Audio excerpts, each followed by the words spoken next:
furious. Too furious. I'm too fast for y'all, man. Then he's 100-yard house call. For NFL Next Gen stats, Henderson reached 21.0 miles per hour on that touchdown. That would have been the fastest TD all of last season for New England. It's 7-0. Drake May, you're up next. And in the first quarter, he reminds everyone that he's got some speed too, Tyler. 11-yard scramble for the first down. Didn't take a hit. We like to see that as well.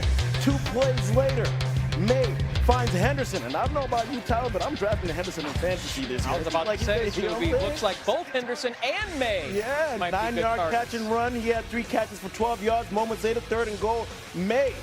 Hey, you get a little more points for this if your quarterback runs for a touchdown. He went 3 for 5, 12 passing yards, and 16 rushing yards. Pats would end up winning big on a special day as a Tom Brady statue was unveiled. A 12-foot tall monument for 12. That's the quick description from Tom Brady's new permanent presence at Gillette Stadium after his bronze statue was revealed Friday. The ceremony makes a good promise on what Robert Kraft said. He said he wanted to make this statue larger than life, just like Tommy is. Right now, I feel extremely honored, deeply grateful, and if I'm being honest, kind of old. I never dreamed I'd be standing here 2.5 decades later, made of bronze and frozen in time. It actually feels pretty appropriate given my 40-yard dash time. But in the end, this statue isn't just for Pats fans. It'll also give all the Jets fans something to throw their beers at as they lead the stadium every year. Probably in the second quarter. Maybe the third. Thank you, New England. I love you. And let's get ready to kick off the 2025 NFL season. Let's go! Fowler, senior NFL writer, and our buddy Sam Acho with us to talk about the Broncos because they love them there in Colorado. And Jeremy, I want to start with you here real quick. How are the Broncos trying to improve after what we saw last year 1 with Bo Nix and Sean Payton together? Yeah, Tyler, that defense is flying around right now. They just had a joint practice with the 49ers. I heard they were highly impressive, so they should be one of the very best defenses in the NFL to try to contend with the Chiefs in the AFC West. And then on offense, Bo Nix and the Broncos want to start a little faster. I'm told even the last 2 years they felt like the offense has got off to a sluggish start. Nix a little bit last year just feeling his way out as a rookie. They feel like they're now equipped and they have more firepower with some of the draft picks that they added so they can get a hotter start, get that ball down the field early and often. All right, let's turn to you now, Sam. What excites you most about the potential for this Broncos team this year?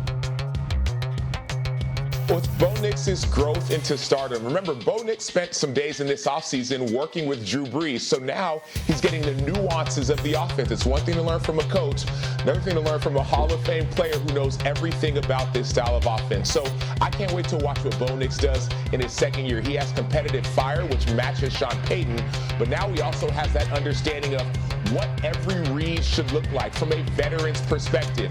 Yes, that's what I can't wait to see. So it's the veteran experience from Drew Brees, but also the fire. You added Evan Ingram at tight end, so there's the weapons as well. There's a 3-headed monster in Denver. All right, we will see Nix in action tonight, but last night there was another second-year signal caller who had a nice little performance. Drake May had a rushing touchdown. Back to you here, Sam. What did we think of May's play in his limited time on the field? It was up and down. Yes, he had a great job with his legs rushing the ball, but also there was an early turnover, an early careless fumble. We saw some fumbles last season that I didn't really love, some careless plays from Drake May. And so there's highs and there's lows. The highs, as you see on your screen, are Drake May using his legs, especially when there's pressure in the pocket. He's an extreme high-level athlete, but some of the lows are the turnovers that you saw. Yes, it was limited time, but the fumbles, you want to wipe those away, especially in limited action in the preseason.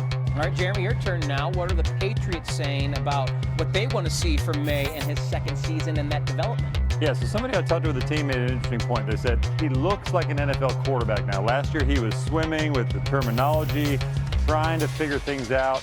The complexities of the game, they were tough for him early, but right now he feels comfortable in Josh McDaniels' offense so far. Sam mentioned the ups and downs. They're going to see a little bit of that, but a joint practice they had with Washington, he was really accurate, which was a good sign. So They feel like he's the leader they need. He's just got to deliver on the field now. All right, you two stay put, because my boy Scooby wants to rap a bit about some of these NFL QBs. Yeah, J.J. McCarthy, he was in the same draft class as Drake May, but he didn't play all last season due to injury. It was a year ago this month when McCarthy tore his right meniscus in his knee during his first NFL preseason game. Fast forward to today, and he'll be the starting quarterback versus Houston. McCarthy will be taking over an offense that was top 10 in passing yards and points last season with Sam Darnold under center, but it is now the JJ era. Jeremy and Sam is now back with us. And Jeremy, what do the Vikings want to see from J.J. McCarthy tonight? Well, I spent some time at their camp. I asked around. They want to see McCarthy work with some touch, different clubs in the golf bag, so to speak, because he's got plenty of arm strength, and I could see that live. But they want to know when the play delivers a little touch or nuance, or it's a fade ball. They want to see him put that on his receivers, and he's worked on that. But being injured, being set back last year, that was part of the issue there. But Kevin O'Connell made a great point to me. He said that his enthusiasm and energy has galvanized the entire offense. So they do feel like from a leadership standpoint, they have the right guy. Yeah, that touch definitely makes a difference for a receiver trying to catch the ball. And Sam, you covered a lot of college football for us. So you've seen J.J. McCarthy lead Michigan towards a national championship. So what are you looking for in McCarthy's first preseason game? I'm looking for what happens when he gets hit early. J.J. McCarthy's missed the entire season. He got hurt last year in preseason game number 1. In practice, you're not allowed to get touched as a quarterback.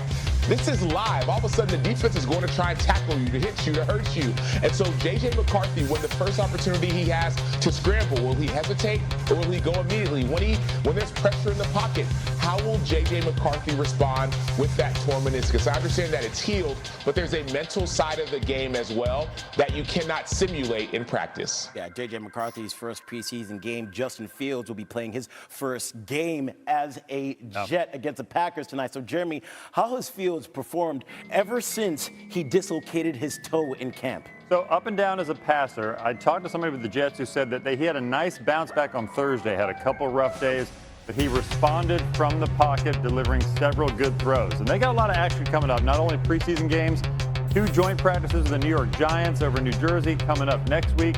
They feel like Fields will be at his best when there are rushers coming at him and 11 players, where it's not like a simulated passing, only because of his legs and his ability to move around. So they feel like between Breece Hall and Fields and that dual threat running game that they could be lethal. Yeah, you could definitely see that Justin Fields is one of the fastest quarterbacks in the NFL. But Sam, what does Fields need to improve upon from last year to this year? Justin Fields needs to improve as a passer. We understand that he's great when things are scrambled or when there's pressure in the pocket. He's great with his legs, but people aren't afraid of him as a quarterback in the pocket. And so if he can improve himself as a pocket passer, not just at least when it was last year in Pittsburgh, situational, running the ball on 3rd and short. Justin Fields has an opportunity to take the New York Jets offense to a different level, but his play has to improve as a pure quarterback, not just as a supreme athlete. That's Sam. That's Jeremy. Appreciate your insight, guys. Thank you. We did have a scary moment last night in preseason football taking place in Atlanta. Play suspended in the 4th quarter of the Lions-Falcons game after an injury to Lions safety Maurice Norris. Norris appeared to take an inadvertent knee to the head while attempting to tackle Nathan Carter. He was eventually taken off the field